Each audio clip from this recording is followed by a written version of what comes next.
നമസ്കാരം. ഇവർക്ക് ഡെയിലി ന്യൂസിന്റെ സെഷനിലേക്ക് സ്വാഗതം. ഹിന്ദു ന്യൂസ്പേപ്പർ ആർട്ടിക്കിൾസ് ആണ്. അതിനകത്ത് ഫസ്റ്റ് ആർട്ടിക്കിൾ ഫ്രണ്ട് പേജിലെ ആർട്ടിക്കിളാണ് നമ്മൾ ആദ്യം നോക്കാൻ പോകുന്നത്. India to get above normal monsoon rainfall says Indian metrological department എന്നുള്ളതാണ് ഈ ഫസ്റ്റ് ആർട്ടിക്കിളിൽ ഹെഡ്ലൈൻ ആയിട്ട് വായിക്കാൻ സാധിക്കുന്നത്. തീർച്ചയായിട്ടും എന്തുകൊണ്ടാണ് ഇങ്ങനെ ഒരു ആർട്ടിക്കിൾ നമ്മൾ ഡിസ്കസ് ചെയ്യാൻ പോകുന്നത് ചോദിച്ചു കഴിഞ്ഞാൽ ഇത്തരത്തിൽ IMDയുടെ റിപ്പോർട്ടുകൾ വരുമ്പോഴേക്കും ഈ വർഷം നമുക്ക് പറഞ്ഞ സാധാരണക്കാൽ കുറവ് മഴയാണ് ലഭിക്കാൻ പോകുന്നത്, അല്ലെങ്കിൽ അതിനേക്കാൾ കൂടുതൽ മഴ ലഭിക്കും, അങ്ങനെയൊക്കെ രീതിയിലുള്ള അറിയിപ്പുകൾ വരുന്ന സമയങ്ങളിൽ ഓട്ടോമാറ്റിക്കലി അല്ലെങ്കിൽ ഒബ്വിയസ്ലി പറഞ്ഞ പോലെ UPSCയുടെ പ്രിലിംസിന് നമുക്ക് ആ റിലേറ്റഡ് ആയിട്ടുള്ള മൺസൂൺ റിലേറ്റഡ് ആയിട്ടുള്ള ക്വസ്റ്റ്യൻസ് കണ്ടുവരാറുണ്ട്. സോ അതുകൊണ്ടാണ് ഈ ഒരു ടോപ്പിക്ക് നമ്മൾ ഡിസ്കസ് ചെയ്യുന്നത്. കാരണം എസ്പെഷ്യലി അപ്കമിംഗ് ആയിട്ടുള്ള പ്രിലിംസിനും ഇതൊരു വളരെ ഇമ്പോർട്ടൻ്റ് ആയിട്ട് മാറിയേക്കും. കാരണം ഈ ഒരു വർഷം എൽനിനോ ഇയർ ആയിട്ട് ഓൾറെഡി തന്നെ ഡിക്ലെയർ ചെയ്തിട്ടുണ്ടായിരുന്നു. എൽനിനോ ഇയർ എന്ന് പറയുമ്പോഴേക്കും നമ്മൾ ബേസിക്കലി ജോഗ്രഫി ക്ലാസ്സിനകത്ത് പഠിക്കുന്നതാണ്. എൽനിനോ ഇയറുകളിൽ ഇന്ത്യൻ മൺസൂൺ ഈ പറഞ്ഞ നോർമലിനേക്കാളും ഡെഫിസിറ്റ് ആകാനുള്ള സാധ്യതയുണ്ട്. നമുക്ക് സാധാരണ കിട്ടുന്ന മഴ പോലും ഒരുപക്ഷെ കിട്ടാനായിട്ടുള്ള സാധ്യതയില്ല. അതൊക്കെയാണ് ഇപ്പോൾ ഒബ്വിയസ്ലി നമ്മളിപ്പോൾ നമ്മുടെ രാജ്യത്ത് വിറ്റ്നസ് ചെയ്തുകൊണ്ടിരിക്കുന്നുണ്ട്. ഡ്രൈ സ്പെൽസ് അഥവാ സമ്മർ സീസണിന്റെ അളവ് ഇപ്പോൾ കൂടിക്കൊണ്ടിരിക്കുന്നു, അല്ലെങ്കിൽ പലയിടങ്ങളിലും വെള്ളം കിട്ടാതെ വരുന്ന അല്ലെങ്കിൽ മഴ ലഭിക്കാതെ വരുന്ന പല സാഹചര്യങ്ങളൊക്കെ ഉണ്ട്. സോ അതൊക്കെ ബേസിക്കലി ഈ ഒരു വർഷം ഈ പറഞ്ഞ പോലെ എൽനിനോ ഇയർ ആയതുകൊണ്ടിട്ട് കുറച്ച് പ്രതിഭാസങ്ങളാണ്. പക്ഷേ വരാൻ പോകുന്ന വർഷം ഈ പറഞ്ഞ പോലെ നോർമലിനേക്കാളും കൂടുതൽ നമുക്ക് കിട്ടാനായിട്ടുള്ള മഴ കിട്ടാനുള്ള സാധ്യത ഉണ്ടെന്നാണ് പറയുന്നത്. സോ യൂഷ്വലി അത് ഡിനോട്ട് ചെയ്യുന്ന ലാനിന ഇയർ ആയിരിക്കുന്നതാണ്. ലാനിന വർഷങ്ങളിലാണ് നമുക്ക് ഇന്ത്യൻ ഈ പറഞ്ഞ പോലെ മൺസൂൺ കൂടുതൽ സാധാരണ നോർമലിനേക്കാളും ഇന്റൻസിഫൈ ആകുന്നുള്ള കാര്യം നമ്മൾ ബേസിക് ആയിട്ടുള്ള ജോഗ്രഫി ക്ലാസ്സിൽ പഠിച്ചിട്ടുണ്ട്. അപ്പോൾ എന്തായാലും ഈ ഒരു ടോപ്പിക്കിനെ നമ്മൾ ഡിസ്കസ് ചെയ്യാൻ പോകുന്ന ജോഗ്രഫിയുടെ പോയിന്റ് ഓഫ് വ്യൂലും അതുപോലെ എക്കണോമിക്സിന്റെ പോയിന്റ് ഓഫ് വ്യൂലാണ്. എന്തുകൊണ്ടാണ് ഈ ഒരു ടോപ്പിക്ക് എക്കണോമിക്സിന്റെ പോയിന്റ് ഓഫ് വ്യൂ കയറി വരുന്നതെന്ന് ചോദിച്ചു കഴിഞ്ഞാൽ ഇന്ത്യൻ എക്കണോമി എന്ന് പറഞ്ഞാൽ ബേസിക് ഒരു അഗ്രേറിയൻ ബേസ്ഡ് എക്കണോമിയാണ്. നമ്മൾ കൂടുതലും കാർഷിക മേഖലയിലേക്ക് പ്രാധാന്യം കൊടുക്കുന്ന ഒരു എക്കണോമിയാണ്.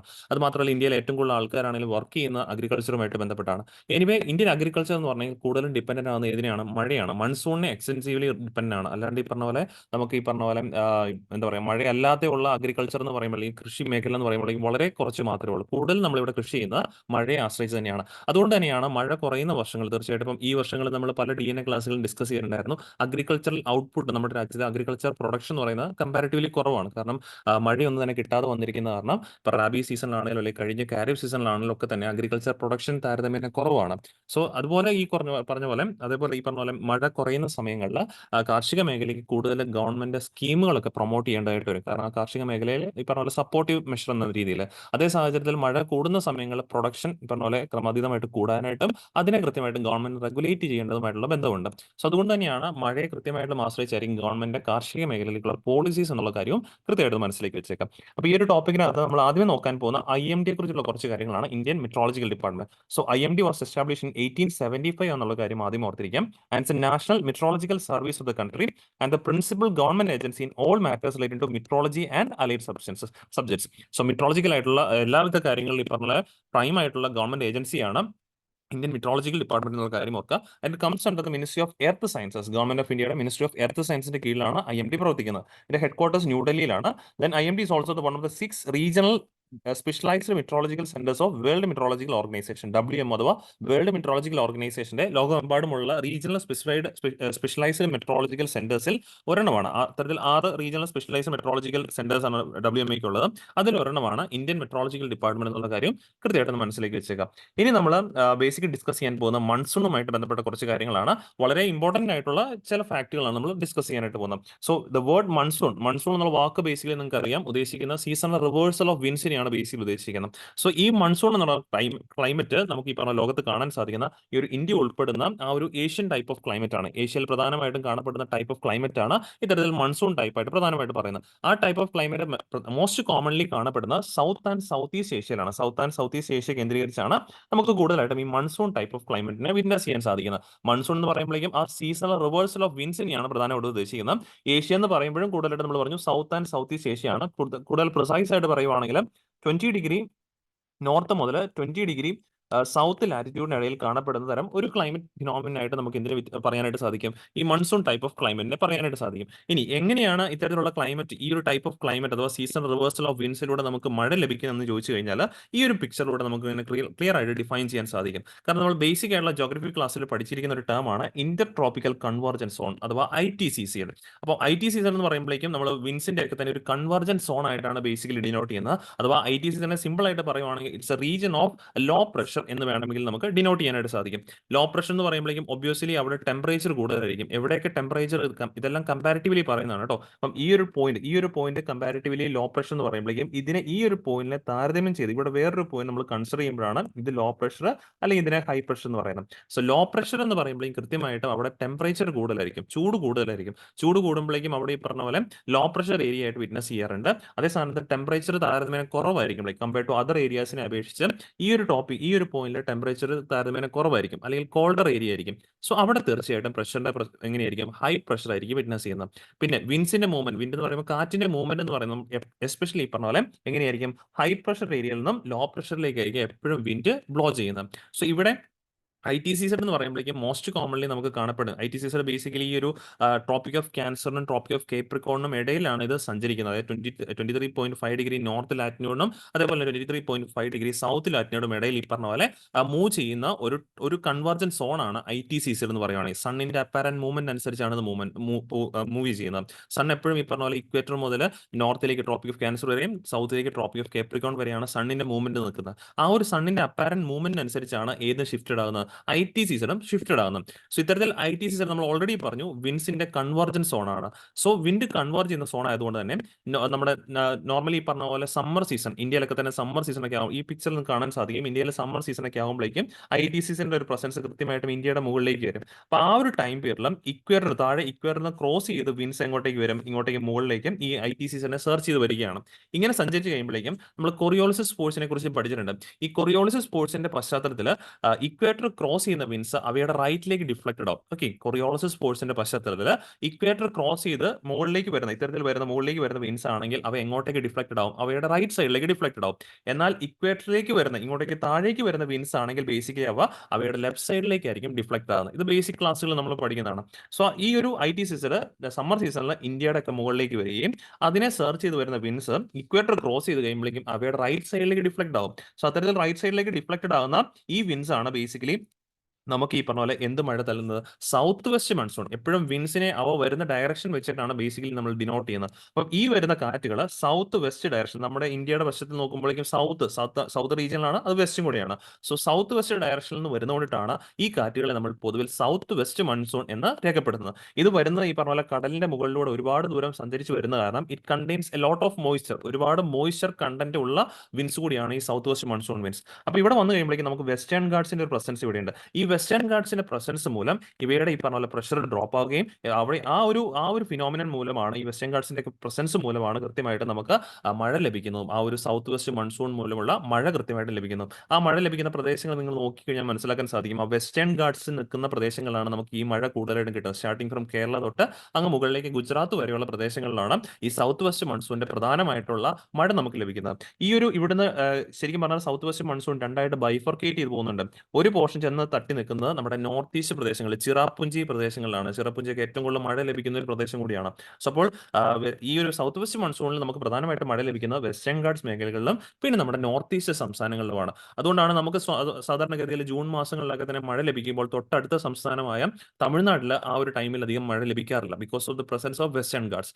വെസ്റ്റേൺ ഗാർഡ്സിന്റെ പ്രസൻസ് മൂലം തമിഴ്നാടൊക്കെ തന്നെ അതിന്റെ ലീവേർഡ് സൈഡിലേക്കാണ് വരുന്നത്. മഴ നിഴൽ പ്രദേശം എന്ന് നമ്മൾ മലയാളത്തിൽ പറയും. അതായത് ആ ഒരു ടൈമിൽ അവയ്ക്ക് മഴ അധികം ലഭിക്കത്തില്ല. കാരണം ഈ സൗത്ത് വെസ്റ്റ് മൺസൂണിൽ വരുന്ന ആ മോയ്സ്ചർ കണ്ടന്റ് ഒക്കെ തന്നെ എവിടെയോട്ട് പെയ്തിറങ്ങി തിരികെയാണ് ചെയ്യുന്നത്, വെസ്റ്റേൺ ഗാർഡ്സ് സംസ്ഥാനങ്ങളിലേക്ക് പെയ്തിറങ്ങി തിരികെയാണ് ചെയ്യുന്നത്. സോ ആ ഒരു പോയിന്റ് കൃത്യമായിട്ട് ഓർത്തിരിക്കുക. ഇതിന്റെ നേരെ റിവേഴ്സിലാണ് നമുക്ക് ഒരു എന്താ പറയാ, സമ്മർ സീസൺ കഴിഞ്ഞിട്ട് ആ ഒരു സെപ്റ്റംബർ ഒക്ടോബർ മാസങ്ങളിലൊക്കെ ആകുമ്പോഴേക്കും സൂര്യൻ ഈ പറഞ്ഞ സണ്ണിന്റെ മൂവ്മെന്റ് താഴേക്ക് മൂവ് ചെയ്യും. ആ ഒരു ഇക്വേറ്റർ ക്രോസ് ചെയ്ത് അല്ലെങ്കിൽ താഴെ ട്രോപ്പിക് ഓഫ് കേപ്രിക്കോണിലേക്ക് സൂര്യൻ ഇങ്ങനെ മൂവ് ചെയ്യും. അപ്പൊ അതിനെ ഫോളോ ചെയ്ത് വിൻസ് തീർച്ചയായിട്ടും വരും. അങ്ങനെ റിവേഴ്സൽ ആയിട്ട് വരുന്ന വിൻസ് ആണ് നമുക്ക് ആ ഒരു ഒക്ടോബർ നവംബർ മാസങ്ങളിൽ ബേസിക്കലി വീണ്ടും നമുക്ക് മഴ നൽകുന്നത്. ആ മഴ നൽകുന്ന വിൻഡ് ബേസിക്കലി ഈ ഒരു ഡയറക്ഷനിലൂടെയാണ് വരുന്നത്. അതുകൊണ്ട് തന്നെ നമ്മുടെ നോക്കിയ ഡയറക്ഷൻ എങ്ങനെ വരുന്നത്, നോർത്ത് സ്ഥലത്ത് നിന്നാണ് വരുന്നത്, and that to from north east. അതുകൊണ്ടാണ് ഈ വിൻസിന് നോർത്ത് ഈസ്റ്റ് വിൻസ് എന്ന് ബേസിക്കലി പേര് കൊടുത്തിരിക്കുന്നത്. പക്ഷെ ഇവ വരുമ്പോഴേക്കും അധികം മോയ്സ്ചർ ഇവർക്ക് കാണുന്നില്ല, കാരണം കൂടുതലും ലാൻഡ് ഏരിയയിൽ നിന്നൊക്കെയാണ് കയറി വരുന്നത്. പിന്നെ ഈ പറഞ്ഞ പോലെ ചെറിയ രീതിയിൽ ഈ പറഞ്ഞ പോലെ കോൾഡ് പ്രസൻസ് ഇപ്പം ഹിമാലയത്തിലൂടെ കയറി വരുന്ന കാരണം അത്യാവശ്യം കോൾഡ് കണ്ടന്റ് അവയ്ക്ക് ഉണ്ടാകും. അതുകൊണ്ട് തന്നെ കമ്പാരിറ്റീവ്ലി സൗത്ത് വെസ്റ്റ് മൺസൂണിനെ കമ്പയർ ചെയ്ത് നോക്കുമ്പോഴേക്കും നോർത്ത് ഈസ്റ്റ് മൺസൂണിന്റെ സമയത്ത് ഇന്ത്യക്ക് അധികം മഴ കിട്ടാറില്ല എന്നുള്ള കാര്യം ഓർക്കുക. ഈ സമയങ്ങളിൽ ഇന്ത്യയിൽ ഏറ്റവും കൂടുതൽ മഴ ലഭിക്കുന്നത് ഈ ഈസ്റ്റേൺ പ്രദേശത്തുള്ള തമിഴ്നാട് അല്ലെങ്കിൽ ഈ പ്രദേശങ്ങളിലൊക്കെ ആയിരിക്കും ഏറ്റവും കൂടുതൽ ആ ടൈമിൽ മഴ ലഭിക്കുന്നത്. എന്നാൽ ഇവയിൽ രണ്ടും ഈ പറഞ്ഞ ഒരേപോലെ മഴ ലഭിക്കുന്ന പ്രദേശമാണ് ഈ ചിറാപുഞ്ചി ചിറാപുഞ്ചി പോലുള്ള നോർത്ത് ഈസ്റ്റിന്റെ പ്രദേശങ്ങൾ. അതുകൊണ്ടാണ് ചിറാപുഞ്ചി ഈ പറഞ്ഞ നമ്മൾ പണ്ട് ക്ലാസ്സുകളൊക്കെ പഠിച്ചിട്ടുണ്ട്, ഇന്ത്യയിൽ ഏറ്റവും കൂടുതൽ മഴ ലഭിക്കുന്ന ഒരു പ്രദേശമായിട്ട് ചിറാപുഞ്ചി പറയുന്നതിന് കാരണം ഈ രണ്ട് സമയങ്ങളിൽ സൗത്ത് വെസ്റ്റ് മൺസൂണിന്റെ സമയത്തും നോർത്ത് ഈസ്റ്റ് മൺസൂണിന്റെ സമയത്തും നമുക്ക് ഒരുപോലെ മഴ ലഭിക്കുന്ന ഒരു പ്രദേശം കൂടിയാണ് ആ നോർത്ത് ഈസ്റ്റിലെ ചിറാപുഞ്ചി പോലുള്ള പ്രദേശങ്ങൾ. അപ്പോൾ IT സീസണിന്റെ മൂവ്മെന്റ് മൂലമാണ്, അല്ലെങ്കിൽ ഇതിനെയാണ് സീസൺ റിവേഴ്സൽ ഓഫ് വിൻസ് എന്ന് പറയുന്നതും ഒറ്റ വാക്കിൽ നമ്മൾ മൺസൂൺ എന്നുകൊണ്ട് ഡിനോട്ട് ചെയ്യുന്നത്. സോ ഇനി നമുക്ക് ആ ഒരു സ്ലൈഡിലേക്ക് തിരിച്ചു വരാം. നമ്മുടെ ടോട്ടൽ മൺസൂണിനെ രണ്ട് ഡിവിഷനായിട്ട് ഡിഫൈൻ ചെയ്യാൻ നമുക്ക്, ഒന്ന് സൗത്ത് വെസ്റ്റ് മൺസൂണും ഒന്ന് റിട്രീറ്റിംഗ് അഥവാ നോർത്ത് ഈസ്റ്റ് മൺസൂണും. സൗത്ത് വെസ്റ്റ് മൺസൂണിൽ പോയ വിൻസ് തിരിച്ചു വരുന്ന എന്നുള്ള അടിസ്ഥാനത്തിലാണ് അവയെ റിട്രീറ്റിംഗ് മൺസൂൺ എന്ന് വിളിക്കുന്നത്. എസ്പെഷ്യലി ഒക്ടോബർ നവംബർ മാസങ്ങളിലായിരിക്കും ആ ഒരു മൺസൂൺ നമുക്ക് വിറ്റ്നസ് ചെയ്യുന്നത്. ഇനി സൗത്ത് വെസ്റ്റ് മൺസൂണിനൊക്കെ തന്നെയാണെങ്കിലും ഇൻഫ്ലുവൻസ് ചെയ്യുന്ന ഫാക്ടേഴ്സ് എന്തൊക്കെയാണ് പ്രിലിംസിന് പഠിച്ചിരിക്കണം. ഒന്ന് differential heating and cooling of land and water. ഈ ഡിഫറൻഷ്യൽ ഹീറ്റിംഗ് മൂലമാണ് നമുക്ക് പ്രഷറിൽ വേരിയേഷൻസ് വരുന്നതും ആ ഒരു പ്രഷർ വേരിയേഷൻസ് ആണ് വിൻഡിന്റെ അപ്പാരന്റ് മൂവ്മെന്റിലേക്ക് റിസൾട്ടഡ് ആകുന്നത്. ഇനി ഷിഫ്റ്റ് ഓഫ് ITCs നമ്മൾ പറഞ്ഞു, ITCsന്റെ മൂവ്മെന്റ് മൂലം ITCസിനെ സെർച്ച് ചെയ്ത് വരുന്ന വിൻസിന്റെ ഒരു പ്രസൻസും ഏതിലേക്ക് നയിക്കുന്നുണ്ട്, മൺസൂണിനെ സഹായിക്കുന്നുണ്ട് എന്ന കാര്യം ഓർത്തിരിക്കുക. ഇനി നമ്മൾ ജനറലി ലാനിന അതുപോലെ തന്നെ എൽനിനോയെ കുറിച്ചിട്ട് പഠിക്കാനായിട്ട് പോവുകയാണ്. ഈ ലാനിന എൽനിനോ എന്നൊക്കെ പറയുമ്പോഴേക്കും ആദ്യമേ തന്നെ ഓർത്തിരിക്കേണ്ടത് ഈ ഫിനോമിനൻസ് ഒന്നും തന്നെ ഇന്ത്യൻ ഓഷനിലല്ല ഡയറക്ട്ലി നടക്കുന്നത്. ഈ രണ്ട് ഫിനോമിനൻസും നടക്കുന്നത് എവിടെയാണ്, പസഫിക് ഓഷനിലാണ് നടക്കുന്നത്. അപ്പോൾ ബേസിക്കലി പസഫിക് ഓഷന്റെ വെസ്റ്റേണും ഈസ്റ്റേൺ കോസ്റ്റിലും നടക്കുന്ന ചെറിയ എന്തോ കുറച്ച് പ്രതിഭാസങ്ങൾ അല്ലെങ്കിൽ ചെറിയ ഫിനോമിനൻസ്, ആ ഫിനോമിനൻ മൂലം ഇൻഡയറക്റ്റ് ആയിട്ട് നമുക്കിലേക്ക് വരുന്ന ഒരു അഫക്ഷൻ ആണ്, അല്ലെങ്കിൽ ഒരു എഫക്റ്റ് ആണ് ഈ എൽനിനോ ഇയറുകളും അല്ലെങ്കിൽ ലാനിന ഇയർ ആയിട്ടും ബേസിക്കലി നമ്മുടെ മൺസൂൺ അഫക്ട് ചെയ്യുന്നത്. അപ്പോൾ ഇത് ശരിക്കും പറഞ്ഞു കഴിഞ്ഞാൽ എവിടെയാണ് ഒക്കർ ചെയ്യുന്നത്, ഈ രണ്ട് ഫിനോമിനൻസും എൽനിന ലാനിന പോലുള്ള ഫിനോമിനൻസ് ഒക്കെ തന്നെ പസഫിക് ഓഷനിലാണ്. അതുമൂലം ഇൻഡയറക്റ്റ് ആയിട്ട് അല്ലെങ്കിൽ ഒരു തരത്തിൽ ഈ പറഞ്ഞ പോലെ അഫക്റ്റഡ് ആകുന്നതാണ് ഇന്ത്യൻ മൺസൂൺ. അതെങ്ങനെയാണ് അഫക്റ്റഡ് ആകുന്നത് നമുക്ക് നോക്കാം. അപ്പോൾ ഇത് ആദ്യമേ ഓർത്തിരിക്കേണ്ട പസഫിക് ഓഷൻ എന്നുള്ള കാര്യം ഓർത്തിരിക്കണം. ഇനി പസഫിക് ഓഷന്റെ ഇത് വെസ്റ്റും അതുപോലെ ഇത് ഈസ്റ്റ് പ്രദേശങ്ങളുമാണ്. നമ്മൾ ഓട്ടോമാറ്റിക്കലി ആദ്യമേ പറഞ്ഞിട്ടുണ്ടായിരുന്നു, വിൻഡിന്റെ മൂവ്മെന്റ് എപ്പോഴും എവിടെ നിന്നായിരിക്കും, ഹൈ പ്രഷറിൽ നിന്നും ലോ പ്രഷറിലേക്കായിരിക്കും വിൻഡ് മൂവ് ചെയ്യുന്നത്. നോർമലി കാണുന്ന ഈ പസഫിക് ഓഷന്റെ വെസ്റ്റേൺ സൈഡ് ഇവിടെ നിങ്ങൾക്ക് റെഡ് കളറിൽ കാണാൻ സാധിക്കും. റെഡ് കളർ സൂചിപ്പിക്കുന്ന അവിടെ ചൂട് കൂടുതലും അല്ലെങ്കിൽ കമ്പാരിറ്റീവ്ലി പറയുവാണെങ്കിൽ ലോ പ്രഷറുമാണ് സൂചിപ്പിക്കുന്നത്. അപ്പോൾ വെസ്റ്റേൺ സൈഡ് നോർമലി പറയുവാണെങ്കിൽ ലോ പ്രഷറും, എന്നാൽ നേരെ തിരിച്ച് ഈസ്റ്റേൺ സൈഡ് സൗത്ത് അമേരിക്ക പോലുള്ള പെറുവിയൻ കോസ്റ്റ് ബേസിക്കലി ഇവിടെ ഒരു ബ്ലൂ കളറിൽ കാണാൻ സാധിക്കും. ഇങ്ങനെ സൂചിപ്പിക്കുന്ന ടെമ്പറേച്ചർ കമ്പാരിറ്റീവ്ലി ടെമ്പറേച്ചർ കുറവാണ്, മീൻസ് കോൾഡർ ടെമ്പറേച്ചർ ആണ്, അല്ലെങ്കിൽ ഹൈ പ്രഷറിനെയാണ് സൂചിപ്പിക്കുന്നത്. സോ വിൻഡ് എങ്ങനെയായിരിക്കും മൂവ് ചെയ്യുന്നത്, ഈ ഹൈ പ്രഷറിൽ നിന്നും ലോ പ്രഷറിലേക്കായിരിക്കും വിൻഡ് മൂവ് ചെയ്യുന്നത്. ഇങ്ങനെ മൂവ് ചെയ്യുന്ന വിൻഡ് ഒരുപാട് നേരം ഈ പറഞ്ഞ തരത്തിൽ മോയ്സ്ചർ കണ്ടന്റ് ഒക്കെ ആയിട്ട് ഡ്രാഗ് ചെയ്ത് പോരുന്ന കാരണം ഈ പ്രദേശങ്ങളിലേക്ക് വരുമ്പോഴേക്കും ആ വിൻഡിന് ഈ പറഞ്ഞ പോലെ ആ ഒരു മോയ്സ്ചർ കണ്ടന്റ് ഡ്രോപ്പ് ഔട്ട് ആവുകയും അവിടെ മഴ പ്രദേശങ്ങളായിട്ട് മാറുകയും ചെയ്യുന്നുള്ളൂ. ഇവിടെ നോക്കുവാണെങ്കിൽ നമ്മുടെ ഇന്ത്യ നിൽക്കുന്നത് ഈ ഓസ്ട്രേലിയയുടെ ഇപ്പുറത്തേക്ക് ലെഫ്റ്റ് സൈഡിലേക്ക് ഈ ഭാഗങ്ങളിലേക്ക് ആയിട്ട് ഇങ്ങോട്ടേക്കാണ് ഇന്ത്യ ബേസിക്കലി നിൽക്കുന്നത്. അപ്പൊ ഇങ്ങനെ വരുന്ന വിൻസ് ഇവിടെ കൊണ്ട് നിൽക്കത്തില്ല, പലപ്പോഴും എന്ത് ചെയ്യും, അവ ക്രോസ് ചെയ്ത് ഇപ്പുറത്തെ ഇന്ത്യൻ ഓഷനിലേക്ക് എത്തുകയും അതുമൂലം ഈ പറഞ്ഞ പോലെ ഇന്ത്യൻ മൺസൂണിനെ സഹായിക്കുകയൊക്കെ ഉണ്ടാകാറുണ്ട്. സോ ഇതാണ് നോർമലി സംഭവിക്കുന്നത്. ഇനി നേരെ തിരിച്ച് ഇത്തരത്തിലുള്ള നോർമൽ ഇയറുകൾ ഇന്റൻസീവ് ആവും, അതായത് ഇവിടെയുള്ള ലോ പ്രഷർ ഏരിയ കൂടും, ഹൈ ലോ പ്രഷറും ഇവിടെ ഈ പറഞ്ഞ പോലെ ഹൈ പ്രഷർ അത് ഇന്റൻസീവ് ആയിട്ടുള്ള ഹൈ പ്രഷർ ആയിട്ട് മാറും. അങ്ങനെ വരുമ്പോഴേക്കും സ്ട്രോങ് വിൻസ് ബ്ലോ ചെയ്യുകയും ആ സ്ട്രോങ് വിൻസ് ഇന്ത്യയിലേക്ക് ഇത്തരത്തിൽ ഈ പറഞ്ഞ പോലെ അഫക്റ്റഡ് ആകുമ്പോഴേക്കുമാണ് നമ്മുടെ മൺസൂൺ ഇന്റൻസീവ് ആകുന്നത്. അല്ലെങ്കിൽ അത്തരത്തിലുള്ള വർഷങ്ങളെയാണ് നമ്മൾ ലാനിന ഇയേഴ്സ് എന്ന് ബേസിക്കലി സൂചിപ്പിക്കുന്നത്. ലാനിന എന്ന് പറയുമ്പോഴേക്കുമാണ് നമുക്ക് കൂടുതൽ മഴയായിരിക്കും, സാധാരണ ലഭിക്കുന്നതിനേക്കാൾ കൂടുതൽ മഴയായിരിക്കും ആ വർഷങ്ങളിൽ കിട്ടുന്നത്. ഇപ്പൊ നിങ്ങൾക്ക് മനസ്സിലായിട്ടുണ്ടാവും, നമ്മളിപ്പോൾ ഫസ്റ്റ് ഓഫ് ഓൾ പറഞ്ഞ പോലെ IMDയുടെ മുന്നറിയിപ്പ്, അടുത്ത വരാൻ പോകുന്ന മൺസൂൺ നമുക്ക് നോർമലിനേക്കാൾ കൂടുതൽ മൺസൂൺ ആയിരിക്കും കിട്ടുന്നത് പറയുമ്പോഴേക്കും it can be A La Nina year എന്നുള്ള കാര്യം ഓർക്കുക. എന്നാൽ ഇതിന് നേരെ ഓപ്പോസിറ്റ് ആണ് എൽനിനോ വർഷങ്ങളിൽ നടക്കുന്നത്. എൽനിനോ വർഷങ്ങളിൽ ഈ പ്രദേശം ഓസ്ട്രേലിയയുടെ ഈ വെസ്റ്റേൺ പസഫിക്കും ഈസ്റ്റേൺ എഴുതിയിട്ടുണ്ട്. ഈ വെസ്റ്റേൺ പസഫിക് കമ്പാരിറ്റീവിൽ എന്തായിട്ട് മാറും, ഹൈ പ്രഷർ ഏരിയ ആയിട്ട് മാറും. കമ്പാരിറ്റീവ് ഹൈ പ്രഷർ എന്ന് പറയുമ്പോഴേക്കും ഈസ്റ്റേൺ പസഫിക്കിനെ അപേക്ഷിച്ചാണ് ഹൈ പ്രഷർ ആയിട്ട് മാറുന്നത്. അപ്പോൾ ഈസ്റ്റേൺ പസഫിക്കിലെ ലോ പ്രഷറും, അപ്പം കാറ്റ് എങ്ങോട്ടേക്കായിരിക്കും മൂവ് ചെയ്യുന്നത്, ഇവിടുന്ന് ഇങ്ങോട്ടേക്ക് മൂവ് ചെയ്യും. ഇപ്പൊ ഇന്ത്യ എന്ന് പറയുമ്പോൾ ഇവിടെയല്ലേ നിൽക്കുന്നത്, അപ്പൊ ഇങ്ങോട്ടേക്ക് കാറ്റ് വരത്തില്ല, നേരെ ഓപ്പോസിറ്റ് ഡയറക്ഷനിലേക്കാണ് കാറ്റ് ബ്ലോ ചെയ്യുന്നത്. അങ്ങനെ വരുമ്പോഴേക്കും നമ്മുടെ മൺസൂൺ അതെന്ത് ചെയ്യും, മൺസൂണിനെ വീക്കൻ ചെയ്യാനായിട്ടുള്ള സാധ്യതയുണ്ട്. ആൻഡ് വി വിറ്റ്നസ് ഈ പറഞ്ഞ പോലെ ഡെഫിസിറ്റ് മൺസൂൺ ആയിരിക്കും. നോർമലിന് പോലെ അത്രയും പോലും ചിലപ്പോൾ മഴ നമുക്ക് കിട്ടത്തില്ല, ഡ്രൈ സ്പെൽസ് കൂടുതലായിരിക്കും, സമ്മർ സീസൺ ഒക്കെ തന്നെ ഇവിടെ കൂടുതലായിട്ടും മാറാൻ സാധ്യതയുണ്ട്. അപ്പൊ ഇങ്ങനെയുള്ള വർഷങ്ങളാണ് എൽനിനോ ഇയറുകളായിട്ട് നമ്മൾ ഡിക്ലെയർ ചെയ്യുന്നത്. എന്നാൽ ഓർക്കണം, ഈ തരത്തിലുള്ള പസഫിക് ഓഷനിലെ വിൻഡിന്റെ മൂവ്മെന്റ് മാത്രമാണോ ഇന്ത്യൻ മൺസൂൺ അഫക്ട് ചെയ്യുന്നത് ചോദിച്ചാൽ അല്ല, ഇത് ഒരു ഫാക്ടറാണ്. ഇന്ത്യൻ ഓഷ്യനിലുള്ള ഈ പറഞ്ഞ ഇന്ത്യൻ ഓഷ്യൻ ഡൈപോൾ പോലെയുള്ള പല ഫാക്ടേഴ്സും ഇന്ത്യൻ മൺസൂണിനെ അഫക്ട് ചെയ്യുന്നുണ്ട്. അപ്പോൾ ഇന്ത്യൻ മൺസൂണിനെ അഫക്ട് ചെയ്യുന്ന പല ഫാക്ടേഴ്സിൽ ഒരെണ്ണമാണ് ഇപ്പോൾ നമ്മൾ ഡിസ്കസ് ചെയ്ത എൽനിനോ ലാനിന പോലുള്ള പസഫിക് ഓഷ്യനിലെ ഫിനോമിനൻസ് എന്നുള്ള കാര്യം മനസ്സിലാക്കി വെച്ചേക്കാം. അപ്പൊ ഇത്രയാണ് ബേസിക് ആയിട്ട് നമ്മൾ ഈ ഒരു ആർട്ടിക്കിളിൽ നിന്നും എക്സാമിന്റെ പോയിന്റ് ഓഫ് വ്യൂ പഠിക്കാനായിട്ടുള്ളത്. അപ്പോൾ ഡിസ്കസ് ചെയ്ത കാര്യം എല്ലാവർക്കും ക്ലിയർ ആണെന്ന് വിശ്വസിക്കുന്നു. ഇനി നമ്മൾ അടുത്ത ആർട്ടിക്കിളിലേക്ക് മൂവ് ഓൺ ചെയ്യണം.